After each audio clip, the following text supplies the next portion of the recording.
الجالاكسي A52 هو من أنجح تليفونات سامسونج السنة دي في الفئة المتوسطة كلها، وهو أول تليفون أنا برشحه لأي حد في الفئة السعرية بتاع ال 5500 جنيه من غير تفكير. والنجاح الكبير ده شجع سامسونج إنها تنزل نسخة محدثة شوية من الموبايل وهو الجالاكسي A52s 5G. بس يا ترى إيه هي أهم الاختلافات بينها وبين النسخة العادية؟ ده السؤال اللي هنعرف إجابته في الفيديو بتاع النهاردة. بس يا ريت في الأول وقبل ما نبتدي تدعموني بلايك وشير وكمان تشتركوا في القناة وتفعلوا زر الجرس. أنا محمود طمان وأهلا وسهلا بيكم في حلقة جديدة.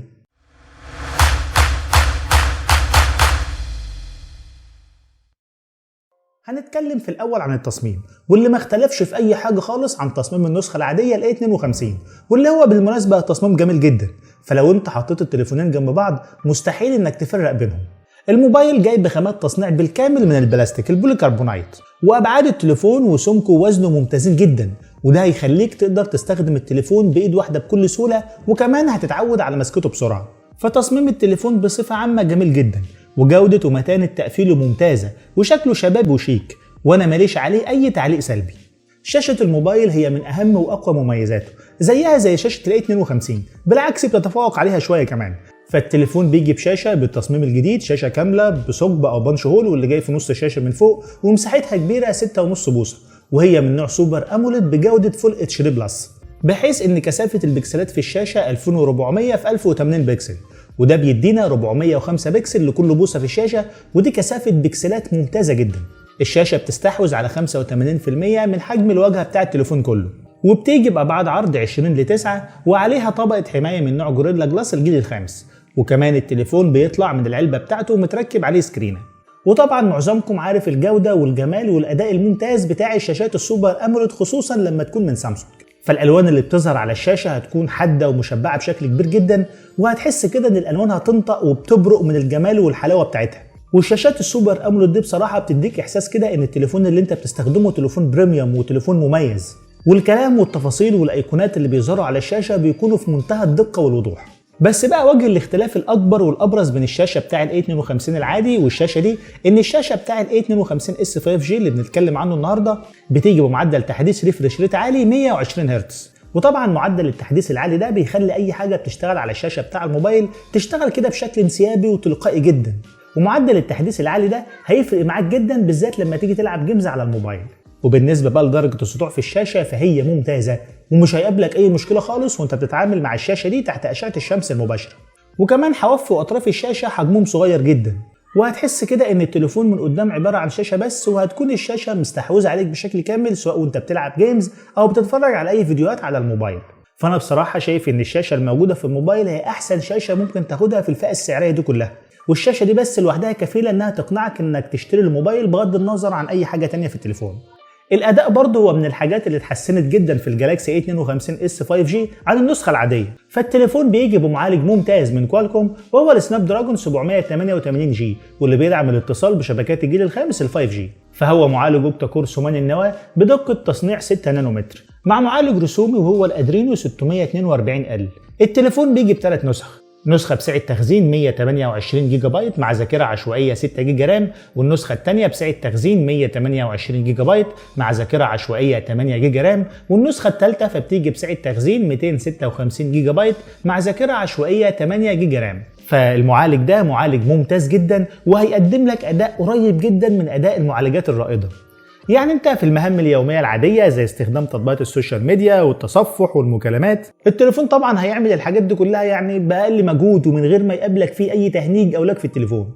هتلاقي التليفون كده شغال معاك زي الفل من غير اي مشاكل. واداء التليفون في المالتي تاسكينج اداء ممتاز جدا، يعني انت هتقدر تفتح اكتر من تطبيق في الخلفيه وتتنقل بينهم بكل سهوله وسلاسه مهما كانت التطبيقات دي تطبيقات كبيره او تقيله. وبرضه التليفون هيقدر يحتفظ بالتطبيقات دي لمده طويله في الخلفيه من غير ما يقفلهم، وده علشان سعه الرامات الكبيره. وبرضه اداء التليفون في الالعاب اداء مميز جدا، وده سواء في الجيمز الخفيفه والمتوسطه او حتى في الجيمز التقيله اللي بجرافيك عالي. فمهما كانت اللعبه اللي انت بتلعبها لعبه تقيله بجرافيك عالي، هتقدر تلعب اللعبه دي على اعلى اعدادات جرافيك، وده من غير ما يقابلك اي تهنيج او لاج في الموبايل.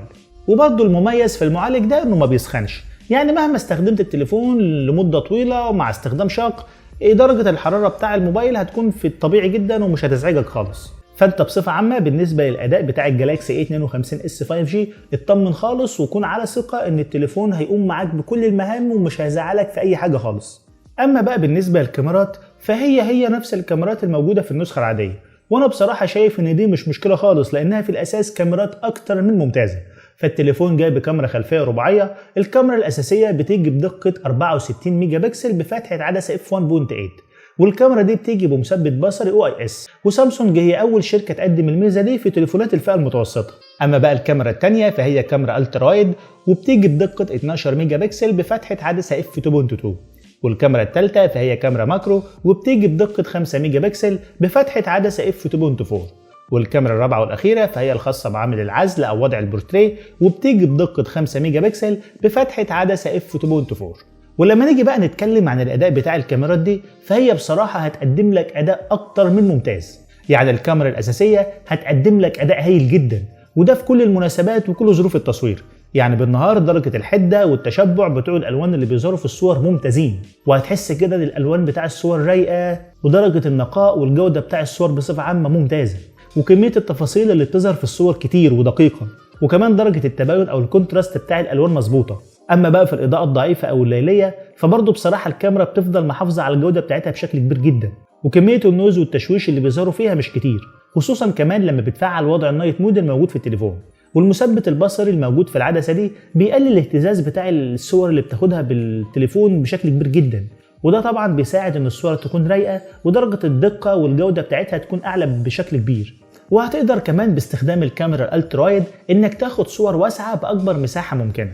وبصراحه الكاميرا دي هي من احسن الكاميرات الالترا وايد اللي ممكن تاخدها في الفئه السعريه دي كلها. اي نعم ادائها بالليل بيقل شويه وبيظهر فيها شويه نويز وتشويش، بس بامانه هو ده المعتاد يعني في كل الكاميرات الالترا وايد في كل الفئات السعريه. وبرضه هتقدر باستخدام الكاميرا الماكرو انك تاخد صور قريبه بكميه تفاصيل كتيره، وبصراحه برضه هتقدم لك اداء كويس جدا، وهي من احسن الكاميرات الماكرو اللي ممكن تاخدها. والتليفون بيدعم وضع العزل او البورتريه، وهتقدر انك تعزل الخلفيه وتحدد اطراف الصور بشكل كويس جدا، وادائها بصراحه اداء مميز. وبالنسبه بقى لتصوير الفيديو فانت هتقدر تصور فيديوهات بجوده 4K بدقه 2160 بكسل ب 30 فريم في الثانيه، وبرضه هتقدر انك تصور فيديوهات بجوده فول اتش دي بدقه 1080 بكسل ب 30 و60 فريم في الثانيه.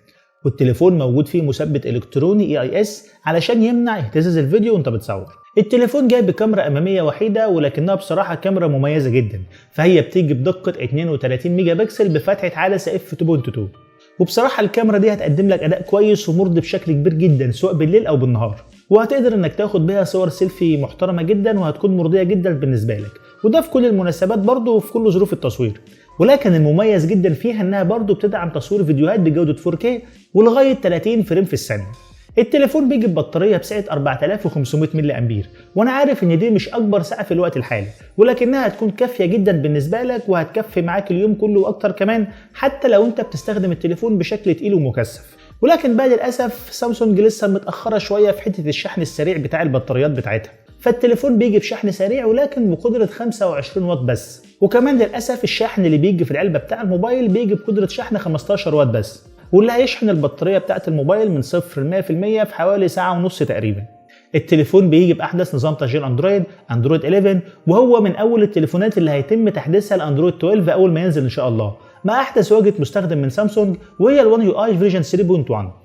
وبصراحه الواجهه بتاعه سامسونج دي هي من وجهه نظري احسن واجهه اندرويد موجوده في الوقت الحالي، وده من حيث انها واجهه ثابته ومستقره ومفيش فيها باجز او مشاكل كتير، وكمان فيها مميزات كتير جدا وشكلها حلو وظريف على التليفون بتاعك. التليفون بيدعم تركيب شريحتين من نوع نانو سم، والشريحتين دول طبعا بيدعموا الاتصال بشبكات الجيل الخامس ال 5G، وكمان هتقدر تركب كارت ذاكره خارجي مايكرو SD كارد وده حتى 1 تيرا، ولكن في الحاله دي هتضطر تستغنى عن الشريحه الثانيه. التليفون بيجي بمستشعر بصمه اسفل الشاشه، وبصراحه المستشعر ده اداؤه كويس جدا من حيث الدقه او السرعه بتاعته. وبرضه التليفون بيدعم خاصيه الفيس انلوك علشان تقدر تفتح التليفون بتاعك باستخدام بصمه تلاج الفيس ID، وبتشتغل بشكل كويس جدا من حيث دقتها او سرعتها. وبرضه من الحاجات المميزه والاضافات المهمه جدا في التليفون انه بيجي بسماعات ستيريو، والسماعات دي صوتها ممتاز من حيث العلو او النقاء بتاعها. والسماعات الاستيريو دي مع الشاشه السوبر اموليد الموجوده في الموبايل هيقدموا لك تجربه مالتي ميديا في منتهى الجمال لما تيجي تستخدم التليفون في مشاهده فيديوهات او افلام او حتى في لعب الجيمز. الموبايل مليان مستشعرات، فهو بيجي بمستشعرات التقارب والتسارع والضوء المحيط والبوصله، والجي بي اس اللي في الجهاز اداؤه كويس جدا من حيث الدقه او السرعه بتاعته. وكمان التليفون موجود فيه راديو اف ام وبيدعم تركيب وصلات الاو تو جي، وموجود فيه برضه مستشعر جيروسكوب ومستشعر الان اف سي لاتصال قريب المدى. ولكن بقى للاسف التليفون ما فيهوش مستشعر اي ار ولا لمبه اشعارات، ولكنه بقى مقاوم لقطرات الميه الخفيفه وده بمعماريه اي بي 67، وكمان بيجي باصدار بلوتوث 5.0. التليفون جاي باربع الوان، اسود وابيض وبنفسجي ونعناعي، وعلبه التليفون بيجي فيها الشاحن اللي بقدره 15 واط وسلك توصيل يو اس بي تايب سي وجراب للموبايل ودبوس درج الشريحه والضمان وكتاب التعليمات. وللاسف التليفون بيجي من غير سماعات هاند فري. وسعر البيع لنسخه ال 128 مع 8 جيجا رام 7800 جنيه، ولنسخه ال 256 مع 8 جيجا رام 8450 جنيه. التليفون متاح للبيع في السوق دلوقتي، وهسيب لكم لينكات الشراء تحت في صندوق الوصف علشان اللي حابب يشتري التليفون ده. الجالاكسي A52s بيجي بمواصفات افضل من ال A52 العادي، ولكن بسعر مغالى فيه شويه واكتر بحوالي 2200 جنيه من النسخه العاديه. فلو الفرق في السعر ده كتير عليك ممكن تجيب النسخه العاديه ومش هتحس بفرق ملحوظ بين الجهازين، لانهم الاتنين بيجوا بمواصفات اكتر من ممتازه. وهسيب لكم تحت في صندوق الوصف لينك الفيديو مراجعه بالتفصيل عن الجالاكسي A52 العادي علشان تعرفوا عنه كل حاجه، وكمان هسيب لكم رابط الشراء تحت في صندوق الوصف عشان لو حد حابب يشتريه ولا حاجه. وطبعا في نهايه الحلقه احب اشوف ارائكم وانطباعكم عن التليفون ده في التعليقات اسفل الفيديو.